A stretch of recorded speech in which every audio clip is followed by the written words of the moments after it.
was Krishna's friend and devotee and was married to a Brahmin girl and had many children. They did not have enough food to eat. Mother, please. I'm so hungry. I need more food. Okay, take it. This is all for now. I will ask your father to get more. Sudama's wife consoled the children and waited for her husband to return. Aren't you and Krishna the Lord of Dwarka friends? And Krishna is married to the goddess of prosperity Rukmini. It doesn't matter that we are hungry, but we should be at least able to feed our children enough. Am I not right? What can I do?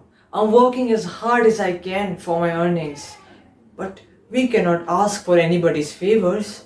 My lord, I beg you, for the sake of our children, at least meet Lord Krishna. How can I ask my closest friend? I'm not asking for food or prosperity in life, just for his blessings that would make our children happy forever. Okay, dear, as you say. But tell me this, he is the Lord of Dwarka. Do you think the gods will let me in? And what will I give him when I see him after such a long time? Oh dear, you always told me that Krishna immensely loves poha. Just wait a minute. She got a handful of rice, which she bundled in a small piece of cloth and requested Sudama to go at once. Here, take it. These are not wealthy goods but Krishna's favorite food. Please don't hesitate and go meet your friend. For the sake of our children, please. And so, with mixed thoughts and feelings, Sudama walked towards Dwarka with the only hope of seeing his close friend. Sudama entered Dwarka. As he reached Krishna's palace, he was stopped by the gatekeepers. Oh dear, how should I ask a favor from him? Hey, who the hell are you? Sir, I want to meet my friend Krishna. Can you please tell him that Sudama has come to meet him? Friend?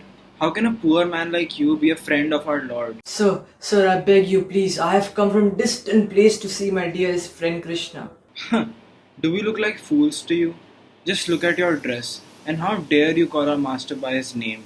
Go away or we might just put you in jail. Sir, at least let him know that Sudama has come to meet him. Hey beggar, if you want to meet our Lord, meet him in the royal court, not here. Krishna, who identified his close friend, ran from the balcony towards him. अरे Sudama Krishna! My dear friend, it's a great fortune that you have come here.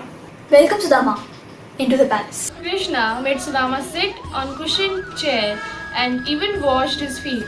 This gesture of Krishna shocked the attendants of the palace, and even Sudama was shell-shocked and couldn't utter a single word. My dear friend, you are the most intelligent and known very well in the principles of religious life. I know very well from the beginning that you were never attached to the materialistic ways of life. I think you remember our activities during the days when we were living as children. Both of us may have parted in our ways, but I hope that from the Master's blessing, you are living a happy life. Oh dear, how should I ask a favor from him? Oh Krishna, if I say that I'm in a poor state, then Master's blessings will prove wrong. No, I don't want anything from you. I just want your blessings. Sudama hesitated that how could he give such an insignificant thing to him. Krishna understood his friend's feelings and snatched the bundle of the chipped rice from his hand. So my dear friend, what have you bought for me? Has your wife given you some eatables? Oh, what is it?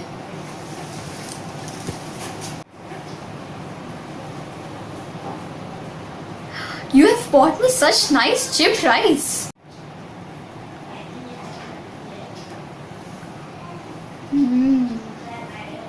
My lord, if you take one more bite of rice, Sudama will become wealthy, not only in this life, but also in the next. You are so generous and kind, my lord. Even after me stopping you, you are not behind in helping your friend in distress. You are great, my lord.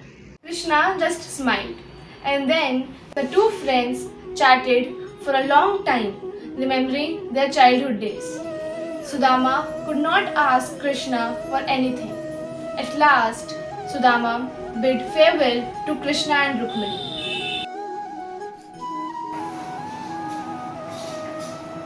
All through his return journey, Sudama thought of Krishna. On reaching his home, he was amazed to see a huge mansion standing in place of his poor hut. He was received by his wife and children who were wearing new clothes. Sudama felt the touch of the kind Krishna, who had rewarded him with the gift of love and kindness.